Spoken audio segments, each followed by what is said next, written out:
Massacres, party of six.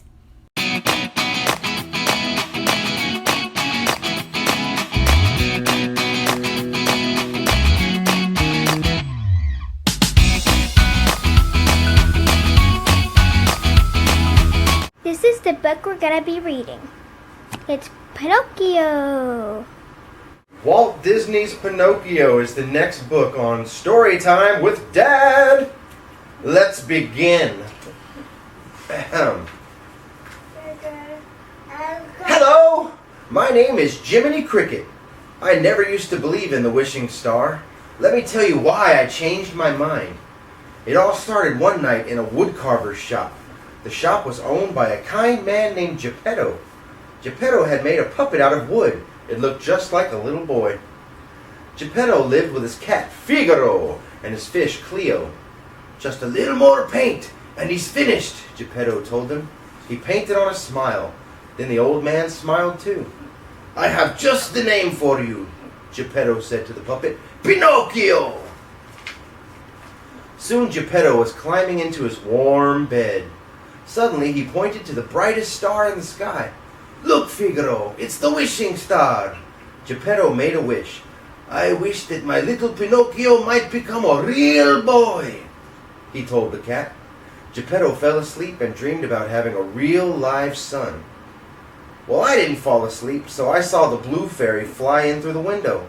She waved her wand, and Pinocchio came to life. Am I a real boy? He asked. The blue fairy shook her head. If you are good, one day you will be a real boy. How will I know how to be good? I asked. You will help him, the blue fairy replied. And that's how I became Pinocchio's conscience. Pinocchio was very happy. He could walk and talk just like a real boy. In fact, he made so much noise that he woke up Geppetto. The old man could hardly believe his eyes. My wish has come true, Geppetto exclaimed. He danced around the room with Pinocchio. Look, Figaro, I have a son, Geppetto cried. Geppetto loved Pinocchio, as he would have loved a real boy. The next morning, Geppetto sent Pinocchio off to school. Pinocchio was very excited. He couldn't wait to learn like real children. Two rascals saw Pinocchio walking to school. One was a sly fox named Honest John, but Honest John was not honest at all. The other was a mean cat called Gideon. Honest John exclaimed, a puppet who moves without strings! We can make a fortune out of him. Gideon agreed. The fox and the cat told Pinocchio to come with them. Honest John said, you will be the star of Stromboli's puppet show.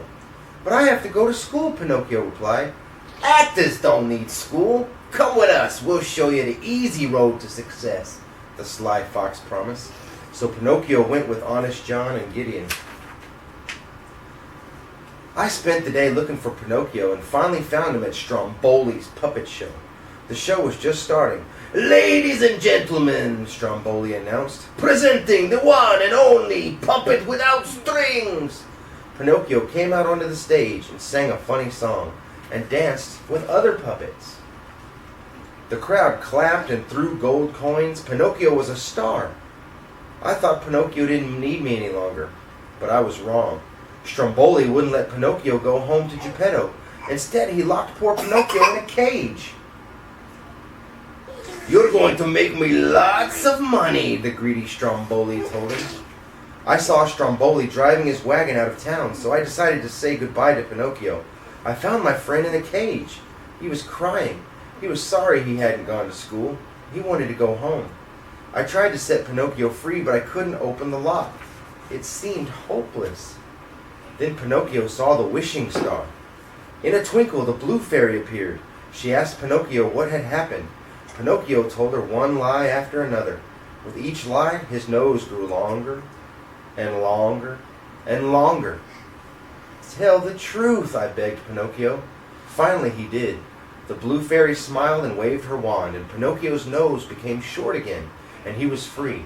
Remember, said the blue fairy, a boy who won't be good might as well be made of wood. Meanwhile, Honest John and Gideon were in a tavern. A fat coachman was there. Honest John bragged about how much money Stromboli had paid them for Pinocchio. I pay even more for small boys, said the coachman. He showed them a sack full of gold. The coachman told Honest John his scheme. He brought boys to a place called Pleasure Island. He said, "No boys ever return. At least, not as boys." Honest John decided to catch more small boys. Just then, Pinocchio and I were racing home to Geppetto. I ran very fast. I didn't see Honest John stop Pinocchio until it was too late. Honest John told Pinocchio all about Pleasure Island. "Boys play there all day and never have to go to school," the crafty fox said. "That sounds like fun," Pinocchio agreed. Soon, Pinocchio and a coach full of boys were headed for Pleasure Island. I thought Pinocchio might need my help, so I jumped on the back of the coach. We rode through the starry night. Then we sailed to Pleasure Island. Pleasure Island was full of rides and sweets. The boys did whatever they wanted to do. Pinocchio made friends with a boy named Lampwick. Lampwick smoked cigars. He showed Pinocchio how to play pool, but then something terrible happened. Lampwick grew donkey ears. He grew a donkey tail. He began to bray like a donkey. Hee-haw! Hee-haw! Lampwick turned into a donkey. Pinocchio started to laugh, but just brayed like a donkey. Hee-haw! Hee-haw! Then Pinocchio grew donkey ears and a donkey tail. He was turning into a donkey too. "We've got to get off Pleasure Island before it's too late," I cried. Pinocchio and I jumped into the sea. By the time we reached the shore, Pinocchio had stopped turning into a donkey, but he still had long ears and a tail. We ran to Geppetto's shop, but no one was home. Pinocchio and I didn't know what to do. Then a letter floated down from the sky. I read the letter aloud. "Geppetto went to look for you. His ship was swallowed by Monstro the whale." "We must save him," Pinocchio cried. At that moment, Geppetto, Figaro, and Cleo were inside Monstro's belly. "We'll starve if Monstro doesn't open his mouth soon," Geppetto said to them. Pinocchio and I went back to the shore. Pinocchio tied a rock to his tail, and then we jumped into the sea and sank to the bottom. We looked all around. A school of fish swam nearby. We finally spotted Monstro. The giant whale was sleeping. Suddenly, Monstro woke up and opened his huge mouth. Monstro swallowed all the fish. He swallowed Pinocchio and me too. Soon, Pinocchio and I were in Geppetto's boat. Geppetto cried, "My son! I thought I would never see you again." Pinocchio hugged Geppetto. He promised he would never leave his father again. Then Geppetto saw Pinocchio's long ears and tail. "What happened?" he asked. Pinocchio felt ashamed. "I'll tell you later," he said. "First, we need to get out of here." Pinocchio had a plan. "We need to make a fire. The smoke will make Monstro sneeze." They built a big fire. Sure enough, the huge whale opened his mouth. "Ah! Ah! Achoo!" We were all blown out of Monstro's mouth. Geppetto was too weak to swim. "Save yourself," he told Pinocchio. But the little wooden boy would not leave his father. Pinocchio pulled Geppetto to the shore.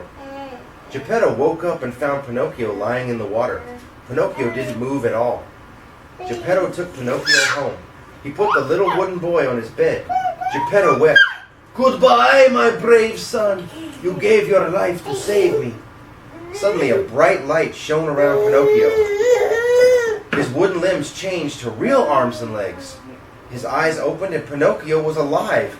And he was a real boy. Geppetto hugged Pinocchio. They danced all around the room. At last Geppetto's wish had come true, which is just what happens when you wish upon a star. The end. This has been Storytime with Dad on Massacre Party of 6. Like, subscribe, and press that notification button so you know when a new video comes out. So see you next time. Bye. Bye. Thanks for watching Storytime with Dad. See you next time. Bye.